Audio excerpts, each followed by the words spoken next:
We are going to do this song, I think.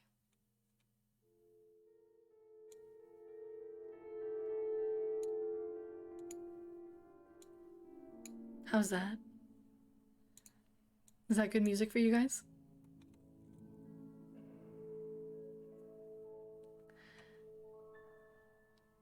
I see the player you mean.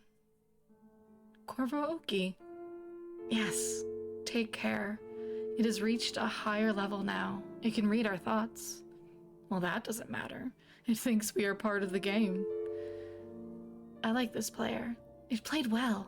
It did not give up. It is reading our thoughts as though they were words on a screen. That is how it chooses to imagine many things when it is deep in the dream of a game. Words make a wonderful interface, very flexible, and less terrifying than staring at the reality behind the screen. They used to hear our voices before players could read. Back in the days when those who did not play called the players witches and warlocks, and players dreamed they flew through the air on sticks powered by demons. What did this player dream? This player dreamed of sunlight and trees, of fire and water. It dreamed it created, and it dreamed it destroyed. It dreamed it hunted and was hunted. It dreamed of shelter. The original interface, 1,000,000 years old, and it still works. But what true structure did this player create in the reality behind the screen?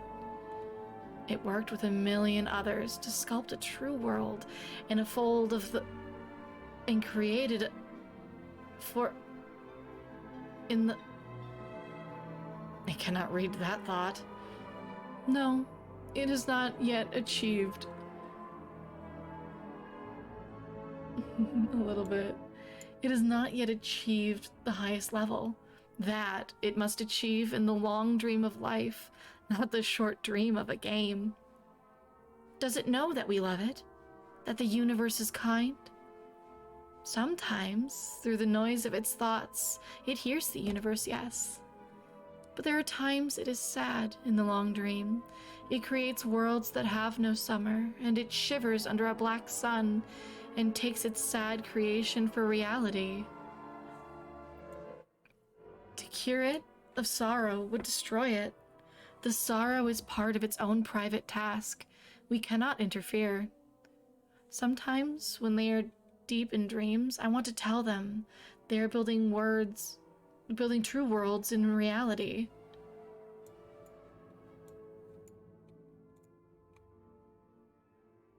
Oh, I lost it.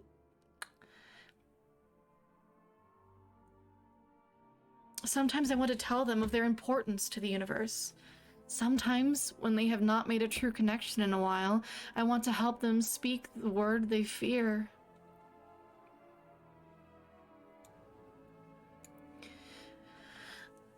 It reads our thoughts.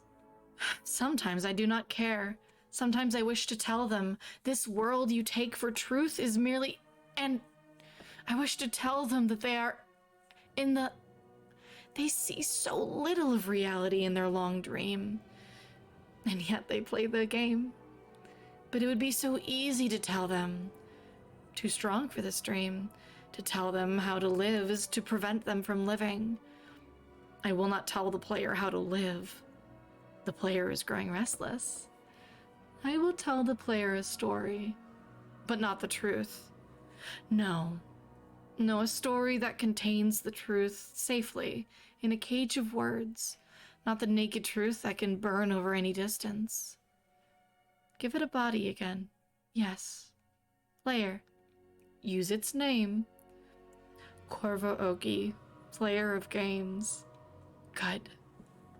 Take a breath now. Take another. Feel air in your lungs.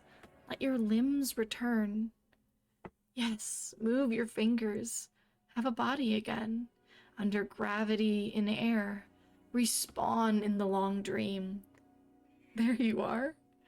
Your body touching the universe again at every point, as though you were separate things. As though we were separate things. Who are we? Once we were called the spirits of the mountain. Father Sun, Mother Moon, ancestral spirits and animal spirits, jinn, ghosts, the Green Man, then gods, demons, angels, poltergeists, aliens, extraterrestrials, leptons, quarks. The words change. We do not change. We are the universe. We are everything you think isn't you. You are looking at us now through your skin and your eyes. And why does the universe touch your skin and throw light on you? To see you, player. To know you and to be known. I shall tell you a story. Once upon a time, there was a player. That player was you, Korvaoki. Sometimes it thought itself human on the thin crust of a spinning globe of molten rock.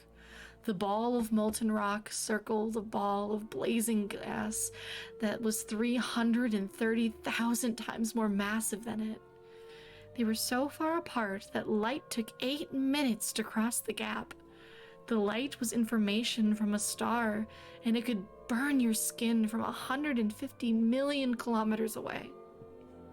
Sometimes the player dreamed it was a miner on the surface of a world that was flat and infinite. The sun was a square of white. The days were short, there was much to do, and death was a temporary inconvenience. Sometimes the player dreamed it was lost in a story.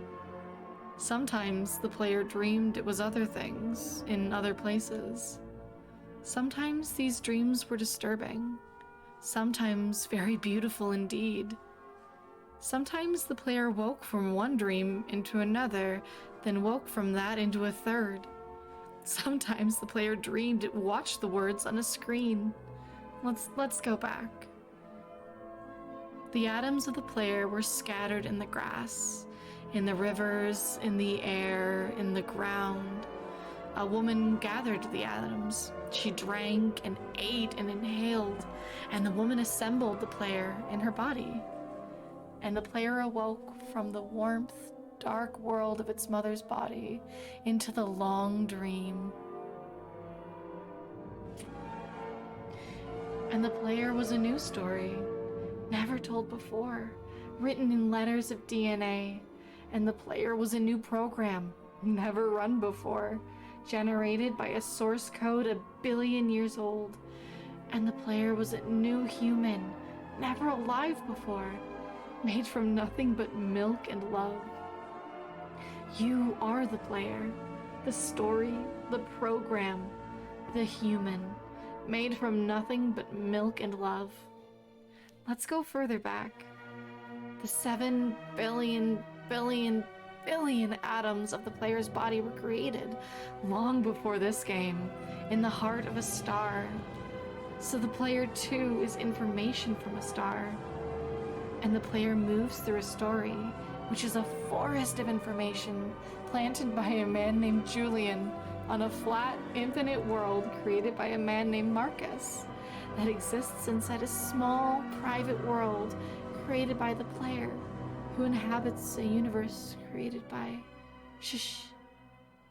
Sometimes the player created a small private world that was soft and warm and simple. Sometimes hard and cold and complicated. Sometimes it built the model of the universe in its head, flecks of energy moving through vast empty spaces. Sometimes it called those flecks electrons and protons. Sometimes it called them planets and stars. Sometimes it believed it was in a universe that was made of energy, that was made of offs and ons, zeros and ones, lines of code. Sometimes it believed it was playing a game. Sometimes it believed it was reading words on a screen. You are the player reading words. Shush.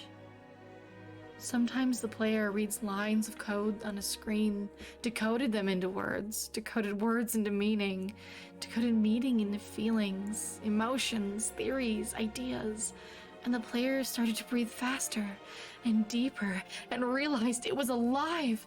It was alive. Those 1,000 deaths had not been real. The player was alive. You are alive. And sometimes the player believed the universe had spoken to it through the sunlight that came through the shuffling leaves of summer trees.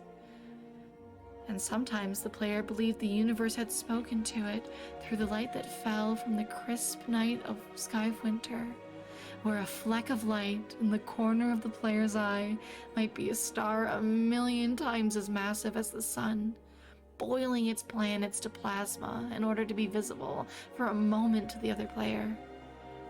Walking home at the far side of the universe, suddenly smelling food, almost at the familiar door, about to dream again.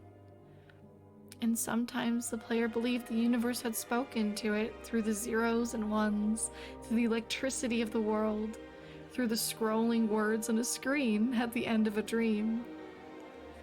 And the universe said, "I love you." And the universe said, "You have played the game well."